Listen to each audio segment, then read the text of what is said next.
ఆచారాల కన్నా ఆజ్ఞలు ఎందుకు దేవుడిచ్చాడంటే అవి మనల్ని ఏం చేస్తాయి? పవిత్రతలోనికి నడిపించేది ఆజ్ఞలైతే బూటకానికి బతకమని చెప్పేది ఏవి? ఆచారాలు. అది ఆచారాలు ఎక్కువైపోయినాయి సంఘాల్లో. గట్టిగా చెప్పండి, ఏవి ఎక్కువైపోయినాయి? ఇంతకుముందు ఒక వాక్యం చెప్పాను సంఘంలో, ఏమన్నానంటే విశ్వాసమా ఆచారమా అని చెప్పాను వాక్యాన్ని. ఇప్పుడేం చెప్తున్నానంటే ఆజ్ఞల ఆచారాల ఏవి గొప్పవినంటే ఆచారమే కాదు ఆజ్ఞలే గొప్పవి. హలో, ఆ మధ్య సంఘంలో ముసుగు పెట్టుకోవాలా ఒక అమ్మ. ఆమె ముసుగు పెట్టుకోవడానికి సరిపోయిన పైట ఆమె దగ్గర లేదు. ఆమె చాలా వృద్ధురాలు. ఆమెకి ఒక నైటీ వేశారు, తీసుకొచ్చి మందిరంలో కూర్చోబెట్టారు.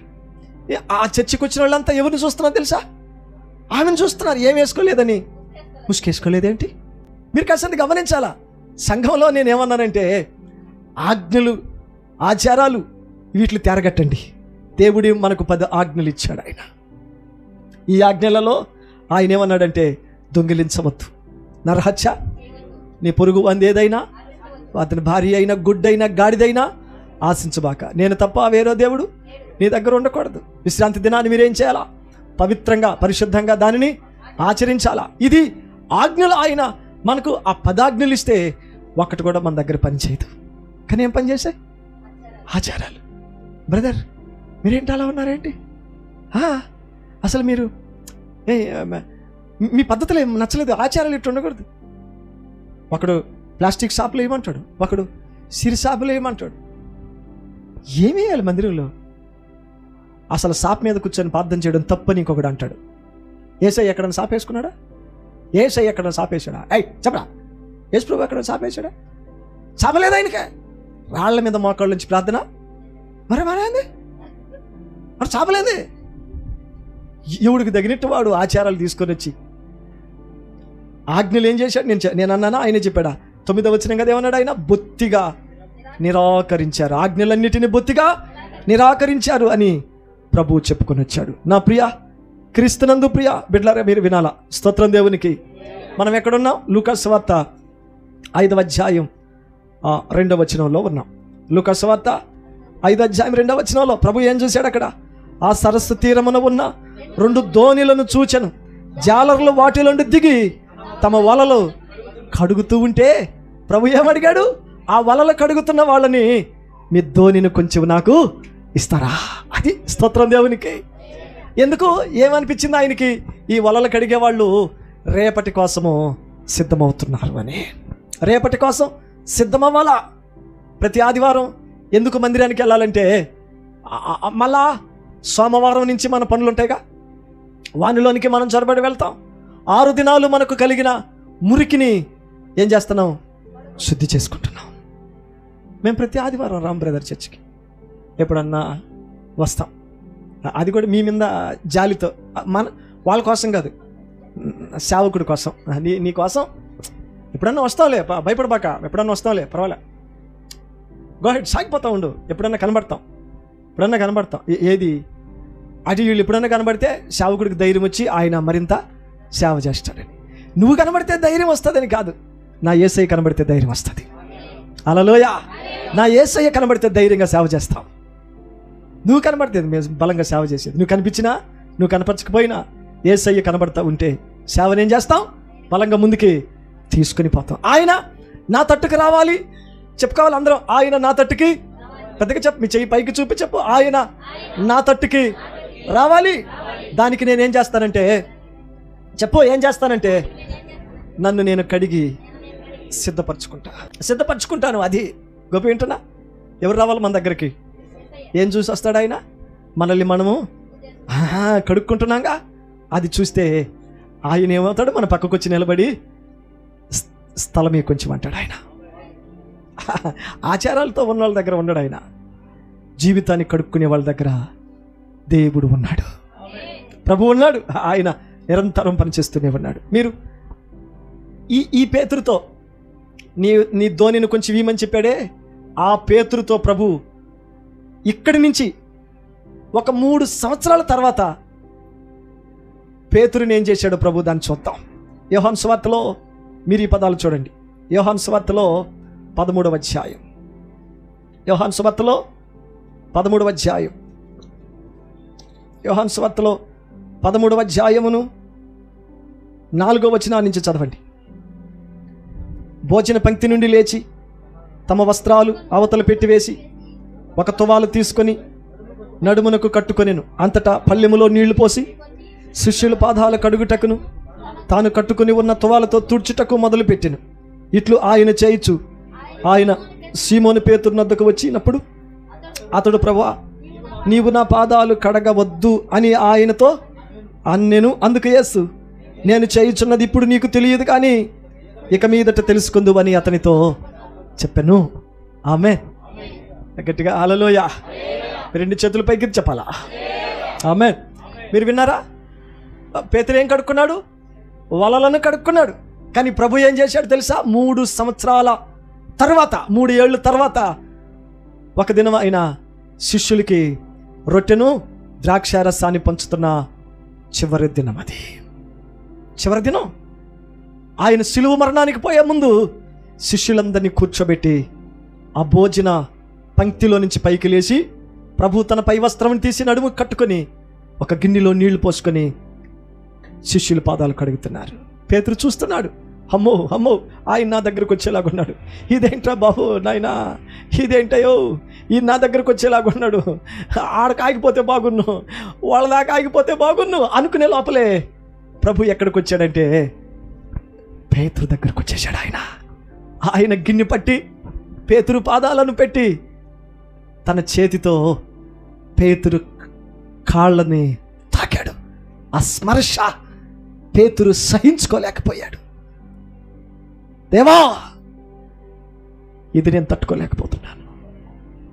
ఈ అపవిత్రమైన తిరుగుళ్ళు తిరిగిన నా పాదాలు, దురాలోచనలతో ఎట్టబడితే అట్ట తిరిగిన ఈ పాదాలను పరమ పవిత్రుడు అయిన నువ్వు నీ చేత్తో నా పాదాలు తాకితే నేను తట్టుకోలేకపోతున్నాను. నన్ను కడగొద్దు నాయన, నన్ను కడగొద్దు నాయన. తండ్రి, నన్ను కడగొద్దు, నన్ను ముట్టుకోవద్దు, నన్ను మాత్రం వదిలిపెట్టు.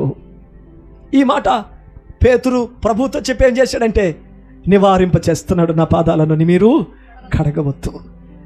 ఎందుకు? దాని గురించి ప్రభు ఏమన్నాడు? మీరు ఇక్కడ ఆ వచనాన్ని చూడండి, 7వ వచనం. అందుకు యేసు ఏం చెప్పాడు? నేను చేయుచున్నది ఇప్పుడు నీకు ఇప్పుడు తెలవదు, ఇక పైన నీకు తెలుస్తుంది. ఇప్పుడు తెలవదు. ఒక్కొక్కసారి సేవకుడు గట్టిగా నిన్ను గద్దిస్తే మొహం నల్లబడిపోద్ది. ఆ పేసంతా ముఖంలో పల్సగా నిగారింపుగా ఉన్న కళ్ళ కాసంత ఏమైపోద్ది? చిక్కగా, ముడతగా, జిగురుగా మారిపోద్ది ముఖం అంతా. నన్ను గద్దిస్తాడా ఇతను? నేను ఇతనికి కానుకిచ్చాను. మా ఇంటికి వస్తే బిస్కెట్లు ఇచ్చాను, నేను చాలాసార్లు కాఫీ ఇచ్చాను, టీ ఇచ్చాను, మిక్చర్ పెట్టాను, బిర్యానీలు కూడా పెట్టాను. అట్లాంటి నన్ను గద్దిస్తారా? నన్ను గద్దించే హక్కు మీకు ఎక్కడిది? మా తిండి తిని, మా ఉప్పు తిని, మా ఉప్పు పులుసు తిన్నా మీరు మమ్మల్ని గద్దిస్తారా? ఇట్లా వైఖరంతా బ్యాడ్గా మారిపోద్ది. చాలా వేరువేరుగా ఆ ఆలోచనలు వచ్చేస్తాయి.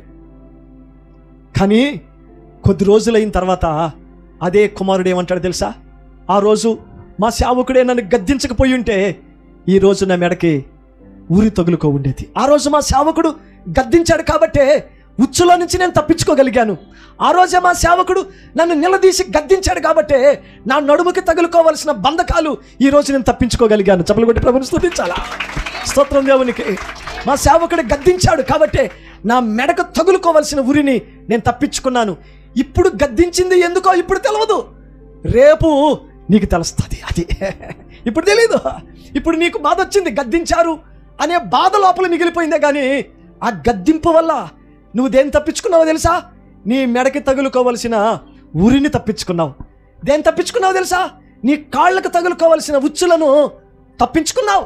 నీ నడుముకు తగులుకోవలసిన బంధకాలు ఉన్నాయే, వాటిని నువ్వు తప్పించుకోగలిగావు. సేవకుడి గద్దింపు నీకు మేలే గాని నీ కిరీటాన్ని తీసి కింద పెట్టడానికి గద్దించిన గద్దింపు కాదది. ఎందుకయ్యా గద్దించాడు నానంటే, నువ్వు పోగొట్టుకోబోతున్నావే ఆ కిరీటాన్ని స్థిరపరుచుకుంటావన్న ఉద్దేశంతోనే దేవుడు సేవకుల్లోంచి గద్దించాడు. నీ కిరీటం నీకు నిలపాలనే, పోగొట్టుకోవాలని కాదు. నీవు కట్టుకున్నావే సత్యం అనే దట్టిని శత్రువు లాక్కెళ్ళిపోకూడదని దానికి కాసంత గట్టిగా ముడిపెట్టుకోవడానికే గద్దింపు నీ దగ్గరకు వచ్చింది. నీ రొమ్మున ఉందే నీతి అనే దట్టి ఉందిగా, ఆ దట్టిని పోగొట్టుకోకూడదనే ఈరోజే సేవకుడిలో నుంచి దేవుడు ఏం చేశాడంటే గద్దించాడు. కానీ అది నీకు నచ్చలా. తర్వాత ఆలోచిస్తే ఆ గద్దింపు నిన్ను కడగా పెట్టాలని కాదు, జనములో కూర్చోబెట్టడానికే వచ్చింది గద్దింపు. ఆమె ఇప్పుడు తెలియదు మనకు, అది చాలా కష్టం అనిపిస్తుంది. సేవకులు గద్దించినప్పుడు చాలా కష్టం అనిపిస్తుంది. ఫైన్ వస్తుంది. ఫైన్లో మనం పెట్టిన వాటి గురించి అడిగేస్తాం. ఎన్ని పెట్టావు, నీకు ఏమేం పెట్టావు, నీకు నీ షర్ట్ బటన్ తెగిపోతే నేను అప్పుడే ఎక్కడికి వెళ్ళాను, టైలర్ షాప్కి వెళ్ళి సూది దారం తెచ్చి తెగిపోయిన నీ బటన్ని కుట్టి నీ గుండీని నేను సరిచేసినోని నేనే, అయితే నా గుండెల మీద తన్నావు అని బాధపడిపోతావు. నీ షర్ట్ గుండీ కుట్టిన నేనే, నన్నే నా గుండెల మీద తన్నావు, అసలు నువ్వు సేవకుడివేనా, ఇలా ఫీల్ అయిపోతావు. కానీ గుండెల మీద తన్నలేదు, గుండెను దిట్టపరచడానికి మాత్రమే హెచ్చరించారు. అదే స్తోత్రం. ఆమేన్. నా ప్రియ కుమార్తెలారు బాగా తీసుకోండి. అందుకు ప్రభు పేతురుతో ఏమన్నాడు తెలుసా? ఇప్పుడు నీ పాదాలు ఎందుకు కడుగుతున్నానో ఇప్పుడు అది నీకు తెలియదు, ఇంకెప్పుడు తెలుస్తుంది, ఇక మీదట నీకు తెలుస్తుంది. ఆమేన్. హల్లెలూయా. మీరు ఇంకొంచెం లోపలికి వెళ్ళండి, ఇంకొంచెం లోపలికి వెళ్ళండి. ఎక్కడికి వెళ్తారు? 8వ వచనం, పేతురు నీవెన్నడూ నా పాదాలు కడగరాదని ఆయనతో అని అందుకు యేసు, నేను నిన్ను కడగని ఎడల నాతో నీకు పాలు లేదు. 9వ వచనం, అందుకు ప్రభు ఏమన్నాడు? సీమోన్ ఏమన్నాడు? సీమోను పేతురు, ప్రభా నా పాదములు మాత్రమే కాక నా చేతులు నా తల కూడా కడగమని ఆయనతో చెప్పాను. మీరు 7వ వచనాన్ని నాతో చెప్పండి. అందుకు యేసు, నేను చేయుచున్నది ఇప్పుడు నీకు తెలియదు కానీ ఇక మీదట తెలుసుకుంటా. ఇంకా ఏమన్నాడు? 8వ వచనంలో, నేను నిన్ను చెప్పాలా, నేను నిన్ను కడగని ఎడల నాతో నీకు పాలు లేదు. అది చెప్పాడు ప్రభు అక్కడ. కడుక్కోకపోతే నాతో నీకు పాలు పంపులు లేవు, కడగకపోతే ఏమి లేదు నాతో నీకు పాలు పంపులు. భూమి మీద కాదు కదా, పరలోకంలో కూడా నాతో నీకేముండదు, పాలు పంపులు ఉండవు. మనం ఎవరు వినానంటే పాలు పంచుకోవలసిన వారుగా ఉన్నాం ఇక్కడ. స్తోత్రము, హల్లెలూయా.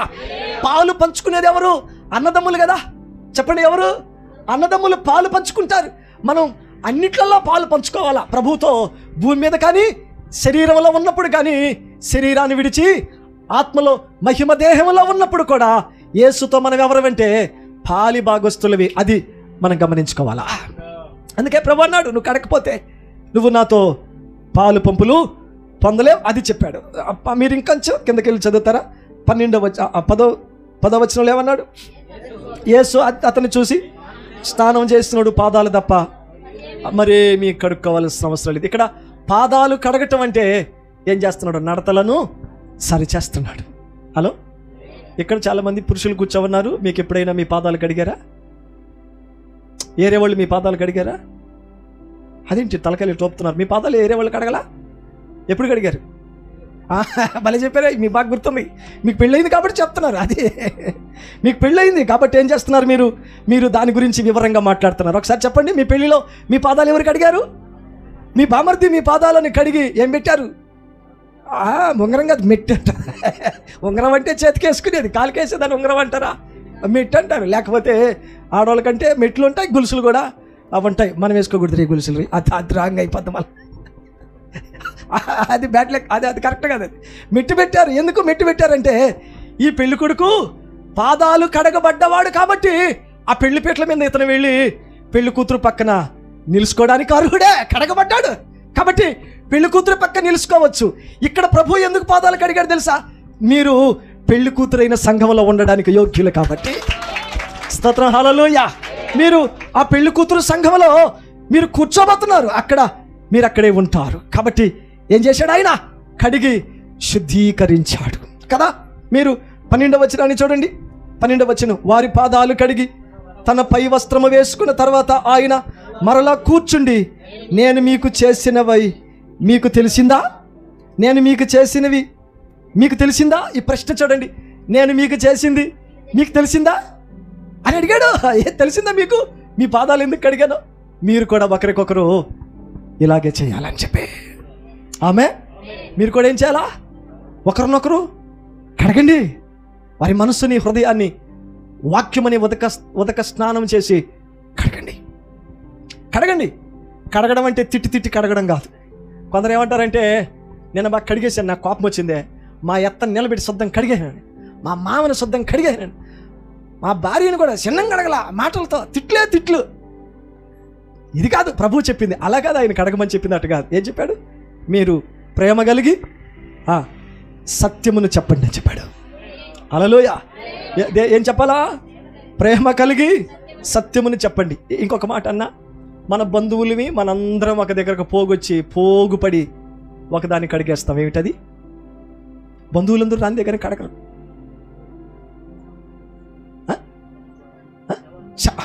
మీరు ఏదో చెప్పావు, ఏది? డెడ్ బాడీని. అదే కదా, గట్టిగా చెప్పాలా. దేని కడిగేస్తారు? బతుకుంటే కడగరు. మీరు నిజంగా చెప్పా, బతుకుంటే. చచ్చిన తర్వాత మాత్రం కడగడానికి ఆల్ రౌండ్ జనాలందరూ వచ్చారా? లాస్ట్ మనిషి వస్తా ఉందా నా టర్నింగ్లో? రాని అయితే అందరూ వచ్చారు. ఇప్పుడు కడిగారు. కడిగిన మనిషిని కడుగుతా ఉన్నారనుకో, పెద్దవాళ్ళందరూ వచ్చి కుర్చీలు వేసుకుని కూర్చొని రాయ్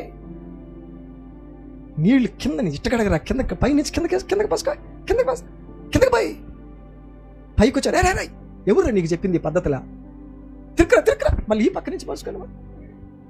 పాడుండకూడదు. చెప్పాలా. బతుకున్నప్పుడు పొట్ట నిండిందో లేదో అడగలేదు, కానీ చచ్చినాక ఏమడిగారు? పొడా. సరే వేల కథలు పెట్టి కడిగితే పొడ ఉండకూడదు అంటే నడ్డి తడిసిందా? ఇప్పుడు ఏం చేయాలి? శవాన్ని బాళ్ళు వేయాలా? తిప్పరు. సరే శవం పొడ లేకుండా కడిగారు. ఇప్పుడు చచ్చిపోయిన భార్య ఉంటుంది అక్కడ, పొడ ఉండకూడదు, పెద్దోళ్ళ ఆచారం అది. బద్దేసుకున్నాడికి పొడ ఉండకూడదు. మొత్తం అరికాలిసి నన్నిత దాకా నీళ్ళతో తడపాలా? శేషాయి నీళ్ళతో గుండెకాయని బద్దేసుకుని గుంట దాకా పోతాడో లేకపోతే మధ్యలోని పడిపోతాడో మనకు తెలియదు. పొడ లేకుండా కడుగుతారు. మీరు చూడండి, బైబిల్లో ఒక ఆమెను కడిగేశారు. అపోస్తుల కార్యం 9వ అధ్యాయం. అపోస్తుల కార్యములలో 9వ అధ్యాయం 37వ వచనాన్ని చదవండి, 36 నుంచి చదవండి. లేకపోతే అపోస్తులు 9లో చూడాల, 36 నుంచి ఉందా మీ బైబిల్? మాట 31 నుంచి చదవండి. కావున యూదయ, గలిలయ, సమరయ దేశము కాదు 36వ వచనం. మరియు యొప్పేలో తబిత అను ఒక శిష్యురాలు ఉండెను. ఆమెకు భాషాంతరమున దోర్క అనే పేరు. ఆమె సత్క్రియలు ధర్మకార్యాలు బహుగా చేసి ఉండెను. ఆ దినముల యందు ఆమె కాయిలా పడి చనిపోగా వారు శవమును కడిగి మేడగదిలో పరుండబెట్టిరి. లుద్ద యొప్పేకు దగ్గరగా ఉండుట చేత పేతురు అక్కడ ఉన్నాడని శిష్యులు విని అతడు తడువు చేయక తమ యొద్దకు రావాలని వేడుకోవడానికి 2 మనుషులను అతని యొద్దకు పంపిరి. పేతురు లేచి వారితో కూడా వెళ్ళి అక్కడ చేరినప్పుడు వారు మేడగదిలో అతను తీసుకుని వచ్చి విధవరాండ్రులు వచ్చి ఏడ్చుచు దొరక తమతో కూడా ఉన్నప్పుడు కుట్టిన అంగీలు వస్త్రాలను చూపుచు అతని ఎదుట నిలబడ్డారు. పేతురు అందరిని వెలుపలికి పంపి మోకాళ్ళు ఉని ప్రార్థన చేసి శవం వైపు తిరిగి తబిత లెమ్మనగా ఆమె కన్నులు తెరిచి పేతురును చూచి లేచి కూర్చుండెను. స్తోత్రం. ఆమె మీరు ఇక్కడ ఒక ప్రాముఖ్యమైన విషయాన్ని చూడండి. ఈ తబిత దొరక అనబడిన స్త్రీ చనిపోయిందా? ఆమెను కడిగారా? చెప్పాలా? కడిగారా? మనం శవాన్ని కడిగితే పైకి తెస్తామా, కిందకి తీసుకెళ్తామా?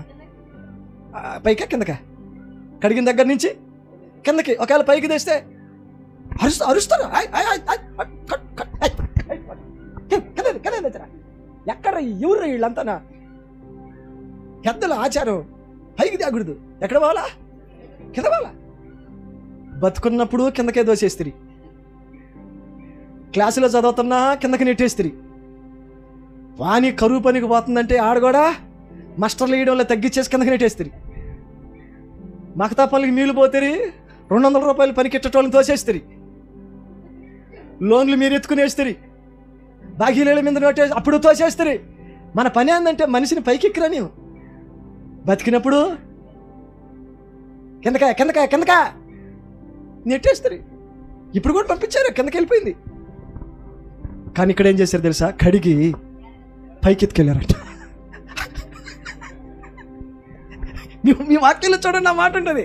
ఏ బాబు ఎట్టుంది? కడిగి కిందకా పైకి ఎత్తుకెళ్ళారట. కింద కడిగారు, శవాన్ని ఎక్కడికి వెళ్ళారు? ఆడు కానీ మన ఊరోళ్ళు కానీ ఉంటే గుండు కొట్టుకొని చచ్చిపోయినారు. ఓ ఎమ్మ ఎవరు వీళ్ళు? ఈ క్రైస్తవులకి పద్ధతులే పాటింపులే బలాద్దరు. వీళ్ళు ఊర్లో ఉండకూడదు, వీళ్ళు తెరవిండి ఆ జామాల చెట్లలో పోయి ఇల్లు కట్టుకుంటారు, ఉండకూడదు వీళ్ళు అంటారు. ఎందుకంటే ఆచారాలు అట్టటవి మన దగ్గర. కానీ ఈమెను ఎక్కడికి వెళ్ళారట? మేడగదిలో తీసుకుని పోయి పైన పెట్టారు. ఎవరి కోసమో తెలుసా? కడగబడిన సేవకుడు ఇక్కడ ఉన్నాడు. ప్రైజ్ ది లార్డ్, హల్లెలూయా. స్తోత్రం. ఆమె మనం చాలా మంది పేతురు గురించి ఏమన్నాడు, దుడుకు పేతురు కాదు, అతను ఉడుకు పేతురు అంట. నేను ఆయన దుడుకు పేతురు కాదు, ఉడుకు అంటే మంచి ఉద్యమంలో ఉంటాడు మనిషి. తప్పించుకొని వెళ్ళడానికైనా ముందుకు దేనికైనా పేతురు మంచి ఉడుకు మీద ఉంటాడు, ఉద్యమంగా ఉంటాడు మనిషి. తెలవదంట నాకు తెలియదు అనేసాడు, తెలుసు అంటే ఎంత జనలో నాకు తెలుసు అంటాడు. బలి దెబ్బయింది. కాబట్టి దేవుడు అప్పుడే చూశాడు పేతుర్ని వలలు కడిగే తప్పుడే. ఏమిటి తెలుసు అంటే ఇతనికి జీవితాన్ని కడుక్కోవడం అంటే చాలా ఇష్టం. స్తోత్రం. ఆమె కడిగబడేది దేనికంటే రేపటికి కోసం, తర్వాత పనికి ఉపయోగపడడం కోసం. సరే బతుకున్నాం, పారగడిగాం, వలగడిగాం, కత్తి గడిగారు, ఇల్లు గడిగారు, రేపటి కోసం. చచ్చిపోయిన శవంతో యాం పని నుండి కడిగారు దాన్ని. ఇప్పుడు మనం అంటే స్నానం చేసాం, ఎందుకంటే ప్రయాణం ఉంది, ఇంకొక దగ్గరికి వెళ్ళాలి కాబట్టి. చచ్చిపోయిన దానికి ఎందుకు స్నానం చేయించారు? మళ్ళా దానికి ఎన్ని పద్ధతులు కూడా ఉండకూడదు. అది కూడా సబ్బు మొహం దొక్కనే పోస్తారు. ఏమి సంకల్లో చేతులకి కాళ్ళ దాకపోయారు, పోయిరే తలకే కొరవంత ఒట్టి నీళ్ళే పోసేస్తారు అంతే. కానీ ఈయన ఏం చేశారంట, కడిగి గుంటకెత్తిపాల పైకెత్తికెళ్ళారు. ఎవరు వస్తారని? కడగబడిన సేవకుడు యొప్పేలో ఉన్నాడు. ఎవరతను? పేతురు. చెప్పాలి, ఎవరతను? పేతురు. యేసయ్య ఏమన్నాడు? ఇప్పుడు నీ పాదాలు ఎందుకు కడిగానో ఇప్పుడు నీకు తెలియదు, కానీ తర్వాత తెలుస్తుంది. దాని విలువేంటో అప్పుడు తెలుస్తుంది. దేవుడు వాడుకుంటాడు. దేవదూతలు నీ పాదాలకు రాయి తగలకుండా ఎందుకు కాపాడతారంటే నువ్వు మురుకోడివి కాదు, కడగబడిన వాడు కాబట్టే దేవదూతలు నీకు పరిచర్య చేస్తారు. స్తోత్రం. హల్లెలూయా. బాగా తాగేసి యథాశ్రేష్ఠాలు చేసేసి దేవదూతలు కాపాడతారు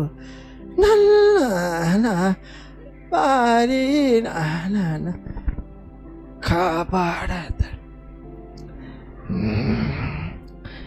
ఈరోజు ఇంటికి పోయినా వెనక్కి లేకపోతే ఎవరు లాగారు. ఈడు కూడా ఒక పాట వేసుకున్నాడు, దేవదూతలు కాపాడతారని చెప్పింది కడగబడిన పరిశుద్ధుల్ని కాపాడటం కోసం. నీ పాదములకు రాయి అయినా తగలదు, నీ కుడి పక్కన 10,000 మంది పడిపోయినా నువ్వు మాత్రం నిలబడి ఉంటావు. నువ్వు అక్కడవే, కానీ ఎట్టుంటావు తెలుసా? 1000 మందిలాగుంటావు.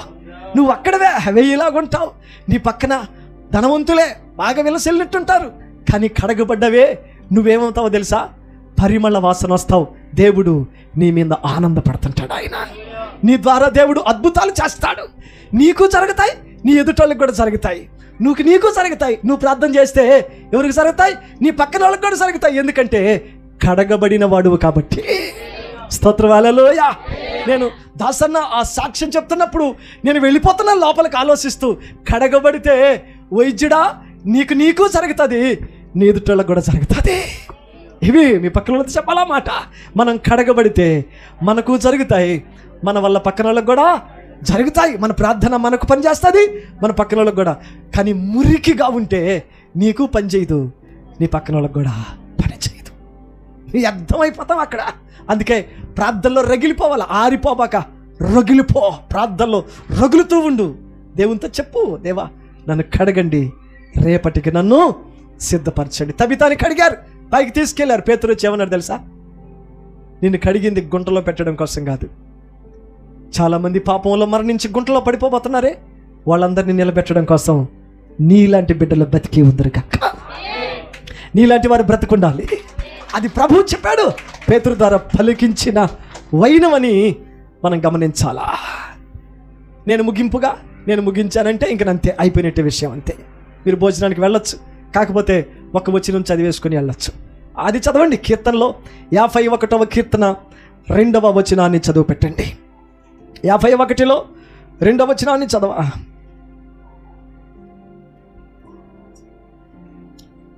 కీర్తనలో 51, నా దోషము పోవునట్లు నన్ను బాగుగా కడుగుము, నా పాపము పోవునట్లు నన్ను పవిత్రపరచుము. నాతో చెప్పండి, నా దోషము పోవునట్లు నన్ను బాగా కడగండి. ఎవరిని అడిగాడు ఈ మాట? దావీదు కదా అడుగుతుంది. ఎవరిని అడిగాడు? దావీదు ఒక తప్పులో పడ్డాడు.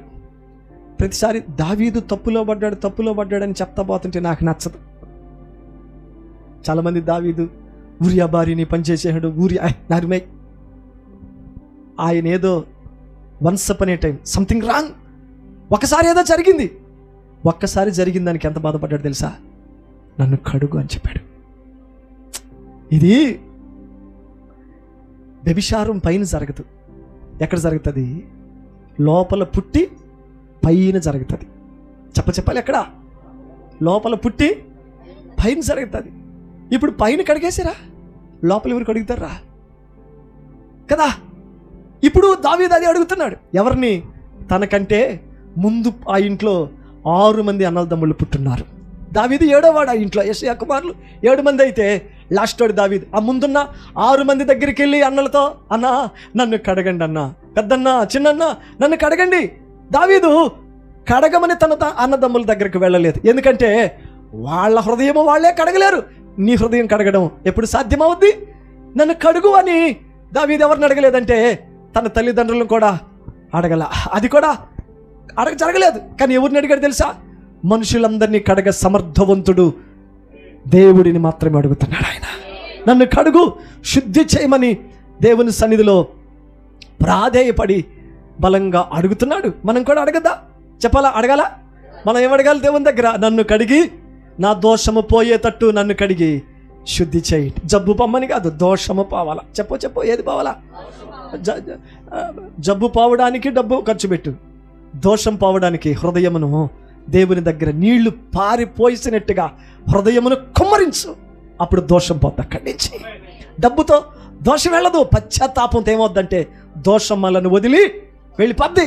అది చెప్పాలా? డబ్బుతో జబ్బుని పోగొట్టు, కానీ పశ్చాత్తాపంతో దోషాన్ని పోగొట్టుకోవడం నేర్చుకో. అది కావాలి. గర్వంతో ఉన్న వ్యక్తికి దోషము పాదు. యెషయా పుస్తకంలో 1వ అధ్యాయం 16వ వచనంలో ఉన్న ఆ మాట కూడా చదవండి. యెషయా పుస్తకంలో 1వ అధ్యాయం 16వ వచనాన్ని కూడా చదివి పెట్టండి. మిమ్మల్ని కడుక్కొనండి, శుద్ధి చేసుకోండి, మీ దుష్క్రియలు నాకు కనబడకుండా వాటిని తొలగించుకోండి. నాతో చెప్పండి, మీ చేతి కుడి చేయి చూపించి మిమ్మల్ని కడుక్కోండి, శుద్ధి చేసుకోండి. మళ్ళీ చెప్పండి, మిమ్మల్ని కడుక్కోండి, శుద్ధి చేసుకోండి.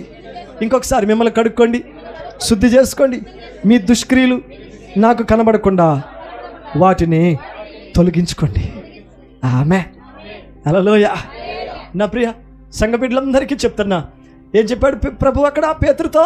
వలలో కడుగుతుంటే చూసి కడుగుతున్నా నిన్ను చూస్తే నాకు చాలా సంతోషం వేస్తుంది. నీ ధోనిని కొంచెము నాకు ఇవ్వాలా? కడిగావే నీ వల, ఆ వలతో గొప్ప అద్భుతమే చేస్తా. కడిగావు కాబట్టి, కడిగబడిన దానితో. తర్వాత ప్రభు ఏం చేశాడు? పేతురు పాదాలను కూడా కరిగినట్టుగా చూస్తా. ఏమన్నాడు ప్రభు? ఈ పాదాలు ఎందుకు కడిగాను? ఇప్పుడు తెలవదన్నాడు. ఎప్పుడు తెలిసింది? దొరక చనిపోయిందే, అప్పుడు ఆమె లేవనెత్తడానికి వచ్చాడే. పేతురు గుండె పగిలిపోయింది. ఆ రోజు నన్ను నువ్వు కడగకపోయి ఉంటే ఈ చనిపోయిన ఆమె లేపే ప్రభావం నాకెట్టొస్తుంది నాయన.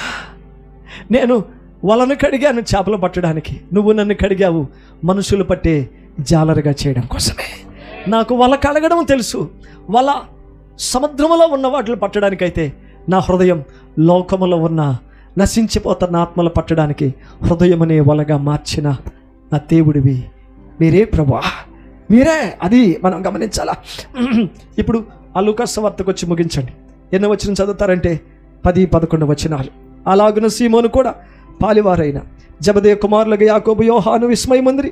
అందుకే యేసు భయపడకము, ఇప్పటి నుండి నీవు మనుషులను పట్టువాడివయ్యుందువని సీమోనుతో చెప్పాను. 11 వచనం ఏకంగా చదవండి. వారు దోణిలను దరికి చేర్చి సమస్తమును విడిచిపెట్టి ఆయనను వెంబడించిరి. నా బైబిల్ ముగించానంటే ఈ సమయం అయిపోయినట్టే. కడగబడ్డారా? సమస్తమును విడిచిపెట్టి ఎవరితో వెళ్ళారు? ఏ దేవునితో ప్రయాణం చేశారు. బ్రతుకు కడుక్కోకుండా బలలో పాలొంతే సిగ్గులేదా? బ్రతుకు కడగబడకుండా ప్రభు రక్తంలో పాలొందడానికి లజ్జతో ఇట్లా కడగబడకుండా ఆయన శరీరాన్ని రక్తాన్ని ఎలా మింగుతావు, ఎలా తీసుకుంటావు? సిగ్గుపడాల్సిన విషయం అది. ఇలా ఉండకూడదు. కడగబడితే మన ద్వారా అద్భుతాలు జరుగుతాయి. 1 minute, మీరు నెహెమ్యా పుస్తకాన్ని ఒకసారి తీయండి. నెహెమ్యా పుస్తకం 10వ అధ్యాయంలో 39వ వచనాన్ని ఏకంగా చదువు పెట్టండి. ఇది మీ బైబిల్లో లాస్ట్ లైన్ మీ పుస్తకంలో అండర్లైన్ చేసి పెట్టండి. 10వ అధ్యాయము 39వ వచనం. నెహెమ్యా పుస్తకంలో 10వ అధ్యాయము 39వ వచనాన్ని చూడండి. 10వ అధ్యాయం 39వ వచనం. ఇశ్రాయేలు లేవీలను ధాన్యమును క్రొత్త ద్రాక్ష రసమును నూనె తేగ సేవ చేయ యాజకులు ద్వారపాలకులను నాయకులు వాటిని తీసుకొని ప్రతిష్ఠితమగు ఉపకరణములు ఉండు మందిరపు గదిలో ఉంచాలా. అది నాతో కూడా చెప్పండి. మా దేవుని మందిరము మేము విడిచిపెట్టాం. మన చేతుల పైకి చెప్పండి. మేము మా దేవుని మందిరమును విడిచిపెట్టాం. ఎందుకంటే ఇది ధనాగారం. గట్టిగా చెప్పలు కూడా ప్రభుని స్తుతించండి. హల్లెలూయా. ఉందా మీ బైబిల్లో? దాన్ని ఏం రాశారు? మేము మా దేవుని మందిరాన్ని విడిచిపెట్టాం. ఉందా మీ పుస్తకాలు? గుర్తుపెట్టారా? ఒకసారి మీరు అనండి, ఏముంది అక్కడ? మేము మా దేవుని మందిరాన్ని విడిచిపెట్టాం. ఎందుకంటే లోపల గదులు ఉన్నాయే, ఆ గదులలో ధనాగారం నింపబడిపోయింది. ఇక్కడ కూర్చున్న మీరందరూ దేవుని ధనాగారపు గదులే. దేవుని ముత్యములు మీ లోపల పోసి పెట్టాడు ఆయన. అదే ఇక్కడ దేవుని యొక్క వైడూర్యాలు ఈ గదిలో పోశాడు. దేవుని వాక్యం అనే బంగారపు నిధి నన్ను ఆయన తయారు చేసి పెట్టాడు. దీనిలో బంగారపు నిధిని దీనిలో నింపాడు. వాక్యము వెండి బంగారాల కన్నా, వజ్ర వైడూర్యాల కన్నా, కెంపు కన్నా శ్రేష్టమైంది. కాబట్టి ఆ వాక్యముతో ఏం చేశాడు ఆయన? నా హృదయము అనే ధనాగారముని నింపాడు. కాబట్టి నేను ఎక్కడుండాలంటే నా దేవుని మందిరానికి నేను ఉపయోగపడాలా. నా దేవునికి నేనే అలంకారమయ్యుందును గాక. నా దేహముతో నా తండ్రిని ఏం చేస్తానంటే నేను ఆయన స్తుతిస్తా, మహిమపరుస్తా, ఆరాధిస్తా. సమస్తాన్ని విడిచిపెట్టి ఈ దేహముతో యేసుని గౌరవించడానికి వెళ్ళిపోతా. ఇక్కడ ఎక్కడ ఆగను, ముందుకు వెళ్ళిపోతా. ఎందుకంటే ఆయన నన్ను కడిగాడు, శుద్ధీకరించాడు. శుద్ధి చేయబడిన బిడ్డలందరినీ దేవుడు వాడుకునుగాక. మోకరించి ప్రార్థన చేసుకోండి. అందరూ మోకరించి ప్రార్థన చేసుకోండి. స్తోత్రం నాయనా, మహోన్నతుడా, సర్వశక్తి కలిగిన మా యేసయ్య, నీ నామానికి స్తుతులు స్తుతులు స్తుతులు స్తోత్రాలు చెల్లించుకుంటున్నాను నా తండ్రి. నా నాయన, ఇదిగో నా ప్రభు యొక్క నెల 11వ నెలలో కూడా నా ప్రభు ఈ యొక్క 7వ తారీఖున నా నాయన మీరు ఎంతో శ్రేష్టమైనటువంటి నా ప్రభు వాక్యములను ప్రభు మీరు పలికించి ఉన్నారు నా తండ్రి. అవును ప్రభా, నా నాయన నీవు మమ్మల్ని కడగకపోతే నా ప్రభా, నా నాయన మమ్మల్ని మేము కడుక్కునే శక్తి మాకు లేదు యేసయ్య నాయన. ఎందుకంటే నువ్వు పరిశుద్ధుడు ప్రభా, మహిమ కలిగిన రారాజువు కనుక నా తండ్రి. అయ్యా యేసయ్య, నీవు మమ్మల్ని కడిగిన నాయన పవిత్ర పరచుటకు నా ప్రభా నువ్వు శక్తివంతుడు ప్రభా. నా నాయన నీ శక్తి కలిగినటువంటి నా ప్రభా, అయ్యా నీ యొక్క వాక్యం చేత నాయన మమ్మల్ని కడుక్కునేటువంటి శక్తిని మీరు ఇచ్చినందుకై నా తండ్రి నిన్ను స్తుతిస్తున్నాం యేసయ్య. ఎందుకంటే నా నాయన మేము అపవిత్రులము నా ప్రభా, పాపులము కనుక నా ప్రభా, నా నాయన మీ పాపములు పోవునట్టు నా ప్రభా, నా నాయన నా తండ్రి మా యొక్క పాపములు పోవునట్టు నా ప్రభా మీరు కడిగిన నాయన పరిశుద్ధపరిచిన ప్రభా ఆనాడు శిశువులను ప్రభా నా నాయన కడుగుకున్న వలలను ప్రభా మీరు చూచినటువంటి దేవుడు కనుక నా తండ్రి వారిని ప్రభా మీరు పిలిచారు యేసయ్య. మీ వలలను కడిగి మీరు నా నాయన అయ్యా నా నాయన మీ వలలను మీరు విడిచిపెట్టి నన్ను వెంబడించండి అని చెప్పావు ప్రభా. నా నాయన కడుగుకున్న వలలను చూచి నా ప్రభా నీ శిష్యులను చూచి నా ప్రభా మీ పిలిచిన దేవుడు ప్రభా. మరి నా నాయన ఆనాడు నీ శిష్యులను పిలిచా ప్రభా, మమ్మల్ని ఈనాడు పిలిచిన తండ్రి నీ పని కొరకైనా ప్రభా, నీ చావు చాయుట కొరకైనా తండ్రి అయ్యా మమ్మల్ని పిలిచిన నమ్మదగిన దేవుడా నిన్ను స్తుతిస్తున్నాం యేసయ్య. అవునా నాయన మా హృదయములను మేము సిద్ధపరుచుకుంటున్నా నాయన రేపటి పని కొరకైనా ప్రభా సిద్ధపడుతున్నా నాయన ముందుకు సాగుటకు నా ప్రభా నీ బిడ్డలమైన మమ్మల్ని ఆశీర్వదించమని అడుగుతున్నాయా. నీ మహిమ కలిగిన హస్తములతో నా ప్రభా మమ్మల్ని అభిషేకించమని అడుగుతున్నాం యేసయ్య. నీకే స్తోత్రములు చెల్లిస్తాను నాయన. ఇక్కడ కూడుకున్నటువంటి ప్రతి బిడ్డలను మీరు ఆశీర్వదించండి నాయన. నీ సంఘములను సిద్ధపరచండి నా ప్రభా. ఇది నా దేవుని మందిరము నా ప్రభా అని నీ వాక్యము చదివించినట్లు నా ప్రభా ప్రభా. నీ మందిరములను విడిచిపెట్టి వారి కాకు నా ప్రభా. నీ మందిరములో నానైనా దాచబడినటువంటి నా ప్రభా ధన నిధుల వలె నా ప్రభా నీ బిడ్డలను నింపమని అడుగుచున్నా యేసయ్యా. నీకే స్తోత్రములు చెల్లిస్తున్నాయా. నీ సంఘాన్ని యొక్క ఆత్మశాత నడిపించండి నా నాయనా. నీ సంఘాన్ని ప్రభా అయ్యా మీరు విస్తరింపచేయమని అడుగుచున్నాను యేసయ్యా. ఆత్మల సంపద చేత నీ సంఘాన్ని అలంకరించమని అడుగుచున్నాను యేసయ్యా. అవునా నాయన నువ్వు పెళ్లి కుమారుడివై అతి త్వరగా రాబోతున్నావు కనుక నా ప్రభా నాయన నీ సంఘం పెళ్లి కుమార్తె వలె అలంకరించబడిన నాయన, నీ వాక్యం చేత అలంకరించబడిన నాయన, నీకు రాకడ కొరకై ఎదురు చూసేటువంటి నా ప్రభా సంఘముగా నాయన వ్యర్థపడే గుంపుల మమ్మల్ని అందరినీ చేర్చమని అడుగుచున్నాను యేసయ్యా. నీకే స్తోత్రములు చెల్లిస్తున్నా నాయన. మమ్మల్ని కడిగి పవిత్రపరిచిన నాయన మహిమ కలిగిన నీ రాజ్యంలో నా ప్రభా ఉండగలిగేటువంటి పాత్రలుగా మమ్మల్ని చేయమని అడుగుతాను యేసయ్యా. నీకే స్తోత్రములు వందనాలు చెల్లించుకుంటూ ఈ యొక్క దినాన్న నాయన ఏర్పాటు చేయబడినటువంటి కూడికి మీరు ఆశీర్వదించి ఇక్కడ పరిచర్య చేసిన నీ సేవకుడు ఆశాన్ని బట్టి నాయన స్వరూపాన్ని బట్టి నా యేసయ్యా హరినమ్మను బట్టి నీ సన్నిధిలో నీకు అప్పగిస్తాను యేసయ్యా. ఈ బిడ్డలను మీరు బలపరచండి నాయన. సంఘ పెద్దలను మీరు ఆశీర్వదించండి ప్రభా. పరిచారికలుగా ఉండండి ఈ బిడ్డలను బలపరచండి ప్రభా. బలమైన పాత్రలుగా మీరు వాడుకోమని స్తుతిస్తున్నాను యేసయ్యా. నీకే స్తుతులు వందనాలు చెల్లిస్తూ నీ యొక్క ఆత్మశాత నింపి మీరే ముందుకు నడిపించి మహిమ పొందుకోమని సమస్త మహిమ ఘనత ప్రభావములను మీరు తెచ్చుకోమని నజరేయుడైన యేసు నామములో అడుగుచున్నాం తండ్రి. ఆమేన్.